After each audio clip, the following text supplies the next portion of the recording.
collectively have everybody together? I had someone at the school that I learned that the other people trusted to conduct the survey and to communicate the survey results to all of us collectively.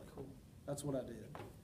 And so anyway, so they had done a really good job of breaking down, this is our number one issue, this is our number two issue, and it really centered around discipline and organization. The school's out of control, and it's not very well organized. Well, I just felt like those are two easy things to fix. I could do those two things. I mean, I thought it was going to be much more complicated than that, and it was down the road, but those are it. So we immediately developed a plan, because the plan is not me fixing anything. The plan is us, we. What are we going to do to fix it? So we implemented a plan, and it worked beautifully, and turned the place around to create a culture of high expectations, a culture of respect. But there was a line there, and everyone knew where it was. So anyway, 2.5 years later, things are going really well. It's November. Superintendent calls. I drive up to Talladega to her office, and she says, we have just promoted the principal at Childersburg High School, and I need for you to go there. Well, my first thought was, well, this is mighty early for her to be telling me this, because it's November, you know. I was thinking the end of the school year. Well, she was thinking now. So all of a sudden, in the middle of a school year, I transitioned out of one school that I had tried to help into another that was in disarray at the time. The assistant principal that was left there at Childersburg High took my place at Winterboro. So I walked in the door there with no assistant. Like, I wasn't new to the school or the community, but I was new to the way it was running at that time. So I walked in, I had to hire a new assistant principal. And this is one thing that can be really beneficial to you guys. The first person I called, and I don't even know if you've met him yet, but the first person I called was Dr. Maurice Persall. And I said, I was in a school that was extremely diverse, a school that typically had problems out of minority girls more than boys. Have you seen that before? Where girls are more likely to fight than the boys were. So I knew exactly the kind of person that I needed. So I called Dr. Persall, and I said, this is what I need. I need a minority female that is organized and doesn't take jack. And he said, I know exactly who you need, but I don't know if she'll take the job or not. Well, it was my first introduction to recruiting as a principal. And I didn't know that was part of my responsibility, recruiting people. So I called Desiree Smith up, and I said, look, you don't know me. She was a teacher at Chelsea High School at the time. I said, you don't know me, but I know enough about you to know that I need you. And she came and interviewed, and I literally had to sell her to take the job. Well, she took the job. The school was in similar circumstances. It was just a much bigger school. And after a year and a half of that, we had that school running fairly well. But during that time, I was in the doctoral cohort here at Sanford. And the second professor I had here at Sanford was Dr. Jody Newton, who's here at Sanford now. I don't know if you met Dr. Newton or not. He's teaching Okay, great. Well, don't tell her anything negative that I say. But Dr. Newton was, it was interesting because, you know, and I don't know if she's still this way in terms of a professor, but I mean, when she says this is what I expect, that's what she expected. And so we were in class one day, and we were having a conversation back then about math and science teachers in high school. And I wouldn't say that we got into an argument. I would say that we had a difference of opinion, because I said to her, well, you know, where I've worked, finding effective math and science teachers is difficult. And I didn't know if that was an anomaly to me, my personal experience or not. I just assumed it was a statewide issue. And she let it be known that obviously if we had an issue finding those kinds of teachers, then someone wasn't doing their job in terms of recruiting. So anyway, but the class started that way, but I developed a tremendous amount of respect for her. And after a year and a half at Childersburg, she calls me up one day and she goes, we have a middle school principal position open at Homewood Middle School. And I'm just calling to see if you're interested. And I said, Dr. Newton, I appreciate the call. I have zero interest in going back to middle school. I just don't. I mean, I don't have to tell you why, but I was like, I just have no interest. She said, we have a brand new middle school. She's telling me all about it. It's a green school. It's this and that, and it's whatever. Like, that sounds great. I live a mile from where I work. You know, my kids are in school here. I lived in Childersburg at the time. We just turned this place around. I had just changed jobs. I'd had 2 principals' jobs in 4 years. And I was like, I just don't think I can do it. And she said, well, you owe it to me to come up here and talk to me about it. I said, yes, ma'am. You're probably right. So I came up here to Homewood to talk with her about it, and about a week later, I was named the principal at Homewood Middle School.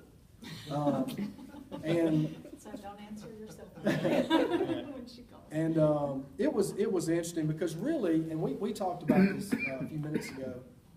One of the most difficult things to do is to step outside your comfort zone, and it really doesn't matter what you're talking about.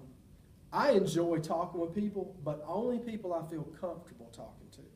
Like, I'm not going to walk in a room with people I just absolutely don't know and just you know what I'm talking about. Just go start engaging in conversation and all that. I know people that do that, and I admire them because I just can't do it.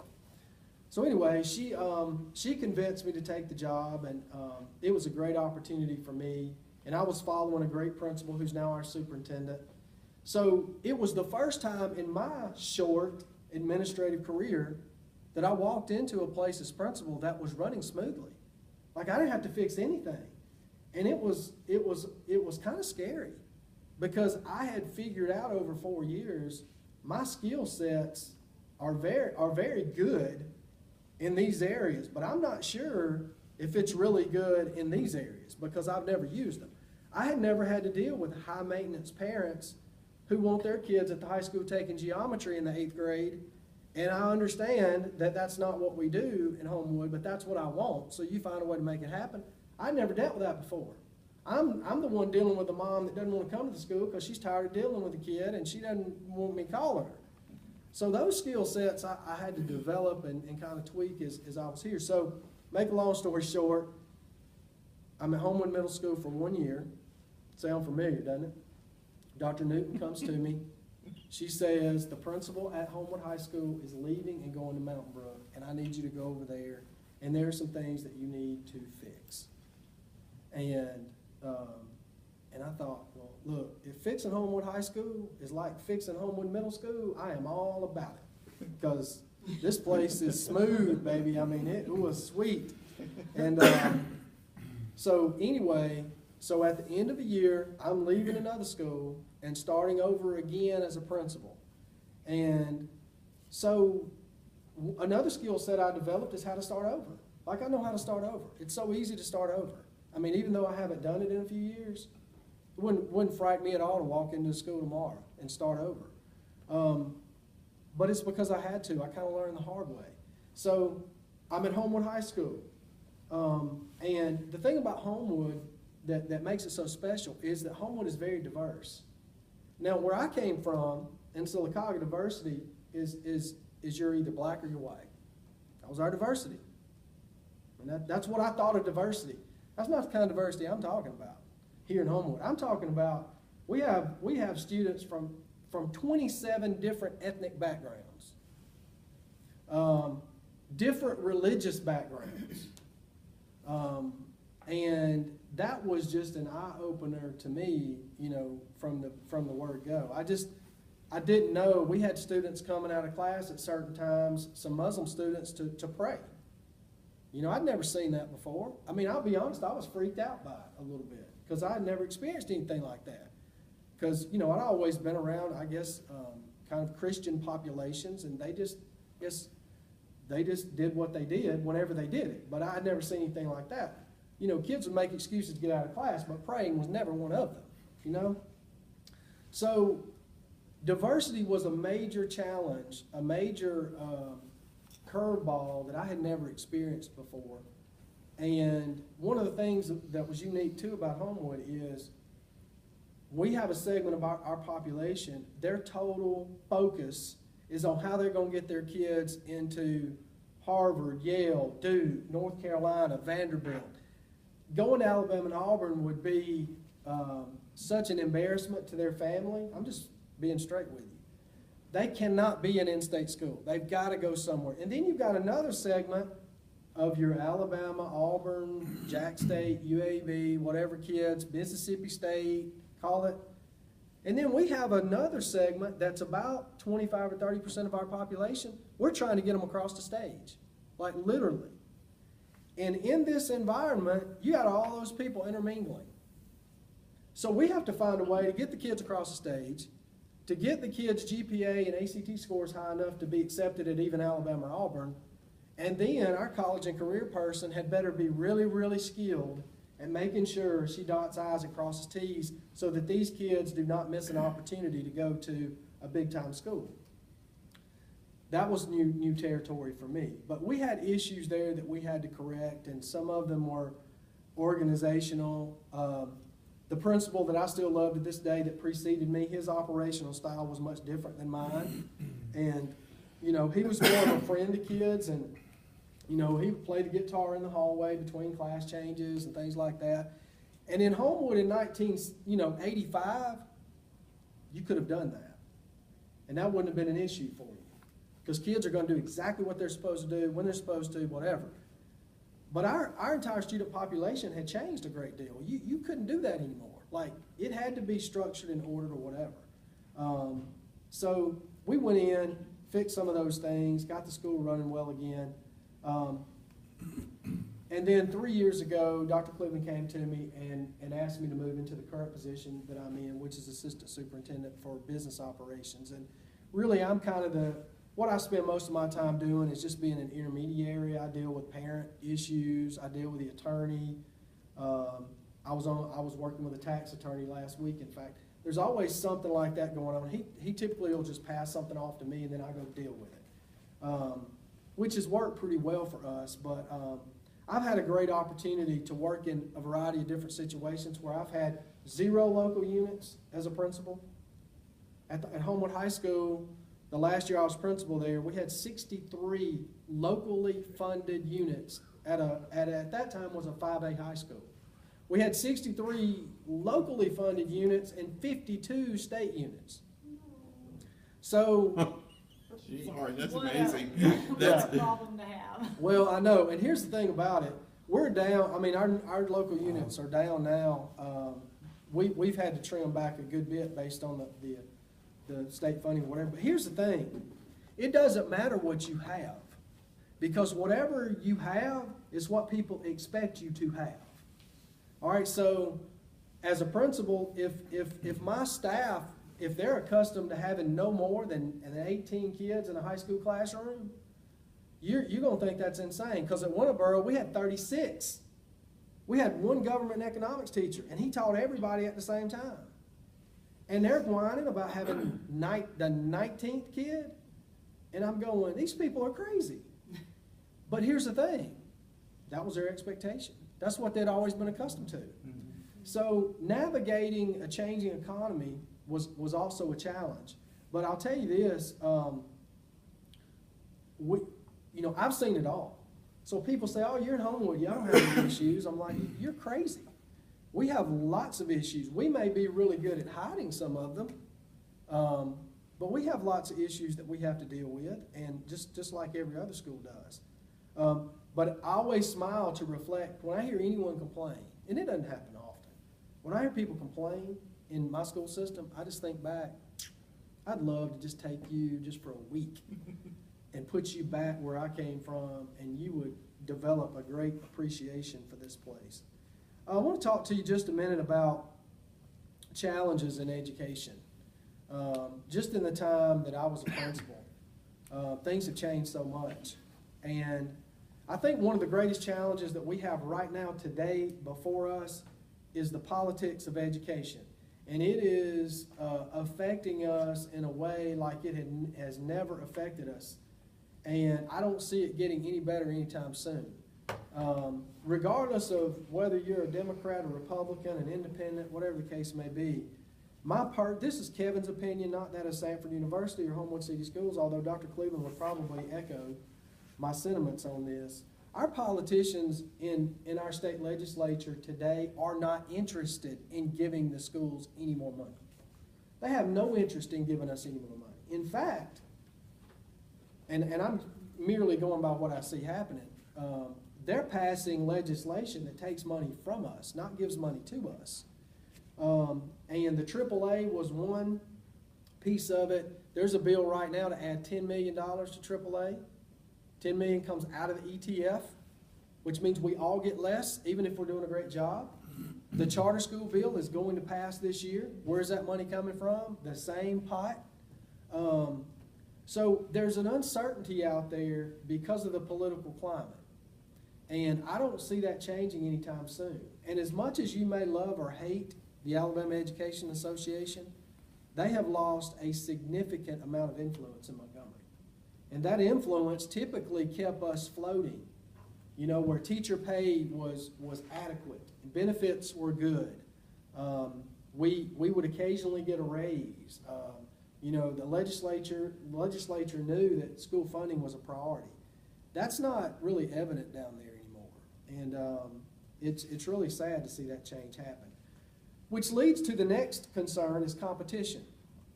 Increasingly, we're going to have to compete for our kids. And I'll tell you how we're competing for them now.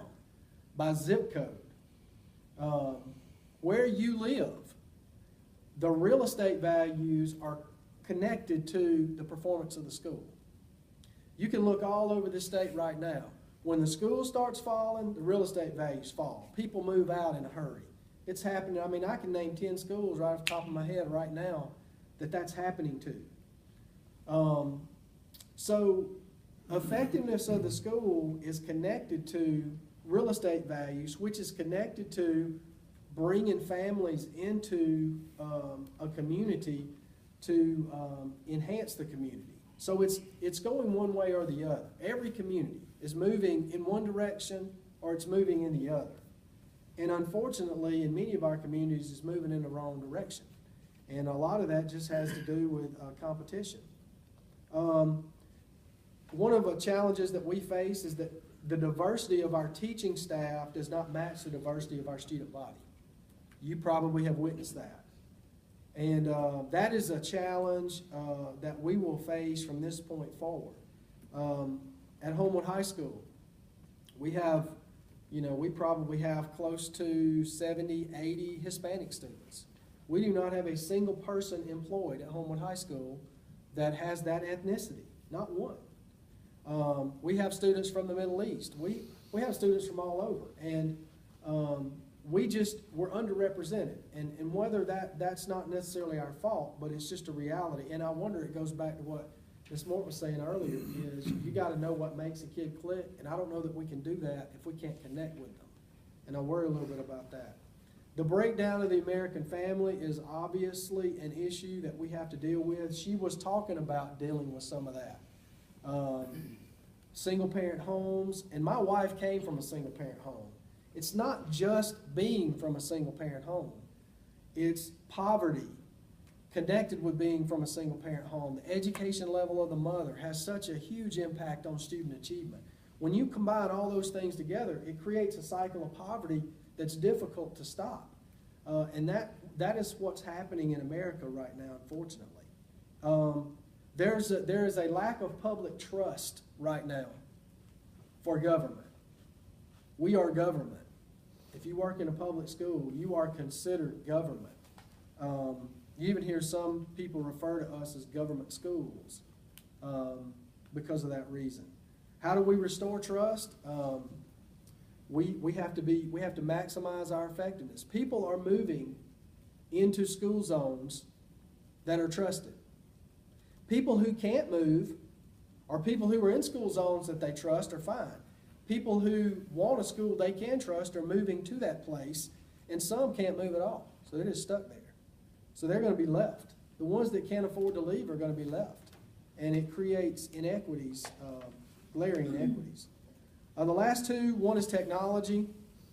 Technology is changing the way that we teach and the way that we interact with students. It's certainly affected the two girls I have at home and the way that they operate. It changes the way that we parent, it changes the way that we educate, the way that we communicate. What's it going to be like 5 or 10 years down the road? Who knows? But learning, the way that we deliver information is changing. And we don't own it anymore as educators. We have to facilitate learning, and we're not the keepers of information. I think you guys obviously are in a great situation, and I would say to you, be thankful that you're in a situation like you're in. You're in a great school system, because there are a lot of school systems in our state that are struggling. They're struggling to find great teachers. They're struggling because great students are leaving their system and going other places. And, you know, as we compare one school system to another, Homewood, our parents compare Homewood's results to two school systems. They don't care about what everyone else, they don't care what y'all do in Florence. We are compared to Mountain Brook and Vestavia. That's all that we're compared to. And God forbid that anybody else do better than us. But that's the expectation. It is extremely high. Mountain Brook, and I have lots of friends in Mountain Brook, and I've never worked a day over there. Dr. Cleveland, our superintendent, refers to Mountain Brook as a public school masquerading as a private school. They have no diversity, none. Vestavia has very, very little diversity. And here we go, we're sitting there at 28, 29% free reduced lunch going, parents, how can y'all compare us to 0% and 2%? How do you do that? Well, they do it because we've always been able to make it happen. How do you make it happen? And if you can do it, then that's what's expected of you, and that's what's expected. So I would just say to you guys, you know, I have a great career. I love what I do. I miss being a principal. I'll just be honest with you. I'm not going to sit here and say I would never do it again. The principal contracts have greatly increased the salaries of principals. Is so funny because our other assistant superintendent in Homewood, she entered the drop program quite a few years ago. So she came through drop, and then she's still working. And she said, you know, I wish I would have waited a little longer to retire, because you guys have pushed my salary up significantly in the last 10 years, meaning principals. The principal contracts have been very good to principals, but with that comes a lot of pressure. And I've talked about a lot of things, and my 45 minutes are over, and I've kind of been all over the board. So at this point, I would just say to you guys, do you have any questions you'd like to ask? Anything come to mind you'd like to know about? Anything off the wall? Doesn't really matter. Feel free to ask. Okay. Did you ever feel like that change agent status was going to stick with you throughout your career? Like, did you feel that as you were going through it? I know I felt it. I embraced it. Okay. I loved it. You know, I love challenges. You know, I've just always been that type of person. Like, just tell me I can't do something, and I'll try. You know, kill myself trying. What I learned after the Winterboro job is I was not the first person they called to offer that job to. I didn't know that. I found out after I had gotten it. Sometimes I thought I wish they had said yes, but things work out for a reason. I mean, it just so happened that happened. You know, I took the job. It just so happened I was in the doctoral cohort, and Dr. Newton taught the class, which led me to Homewood. She retired after my first year, you know, after I agreed to go to the high school. She's at Sanford now. You know, I just think of my path and all the people that have been instrumental in that, including Dr. Cobia.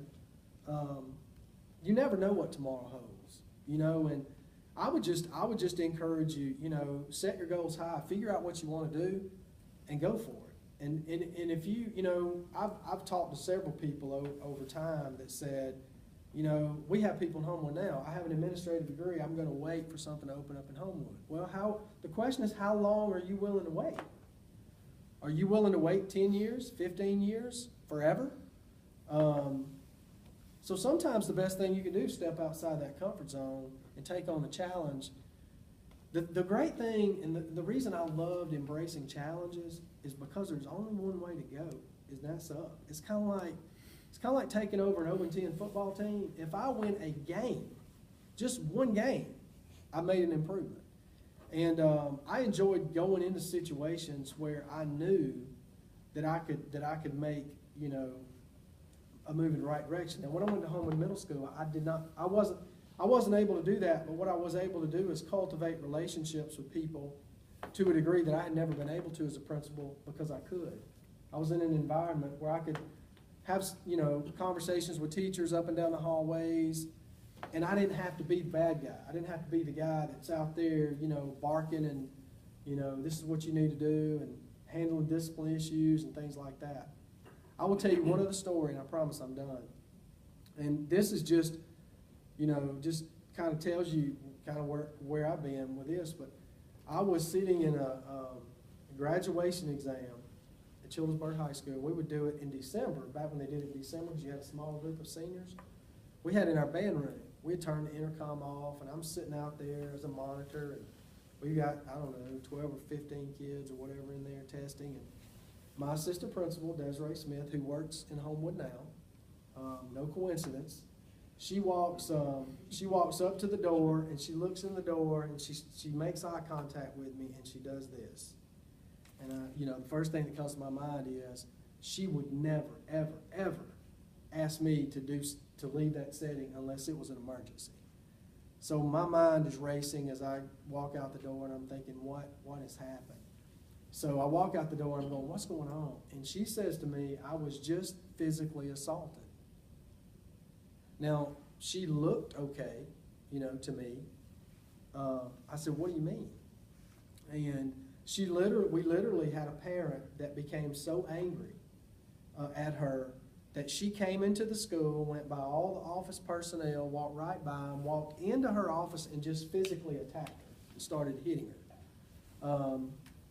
It was one of the strangest things that I have ever experienced in my life. I felt horrible, but I didn't anticipate that. And anyway, the two of us went to court, and one of the happiest days of my life was the mom who had just caused all kind of chaos. Y'all know those parents. It starts in kindergarten, and they just cause people misery all the way through.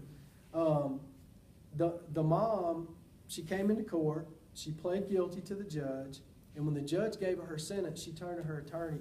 She started cursing the attorney. She said, you told me if I pled guilty, I would get off with probation, you blankety blank blank. But the judge locked her up for 6 months, threw her in the county jail, and I was so happy. It was one of the happiest days of my life. But, you know, we all encounter difficult people along the way. And I have many, you know, the gray hair on my head and, you know, the other high blood pressure and other things that I have these days, probably a result of the stress that I placed on myself over the years in trying to fix things. But it's probably one of the most memorable experiences of my life is my first principalship at Winterboro. I look back on it now and go, had I not learned to do all those things, you know, where would I be today? So I guess from a leadership position, you know, I view things through a different lens, and that is my job is to do whatever I have to do. And it really doesn't matter what it is. I still have that mentality. I really don't mind doing it. I'm just, you know, if we you know, our lawn maintenance, we have a lawn maintenance company that does lawn maintenance for us, and there's some days I look out the window and think, I'd love to hop on a tractor right now and just cut the front of a school, you know? Because I think that's interwoven into my responsibilities as a principal, you know? But I don't know. But any other questions? I've been rambling again, and I'm going to... Well, I wish you guys the best of luck. You are in a phenomenal position. Sanford University is a wonderful place. It's going to open lots of doors for you when you complete the program.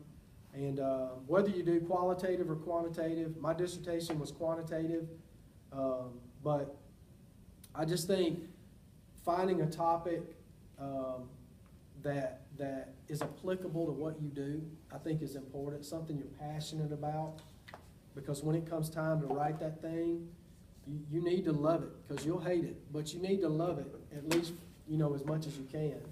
But this is a great place, and I'll leave on this note. Dr. Cobia, and this probably isn't a part of your course or whatever, was a phenomenal superintendent.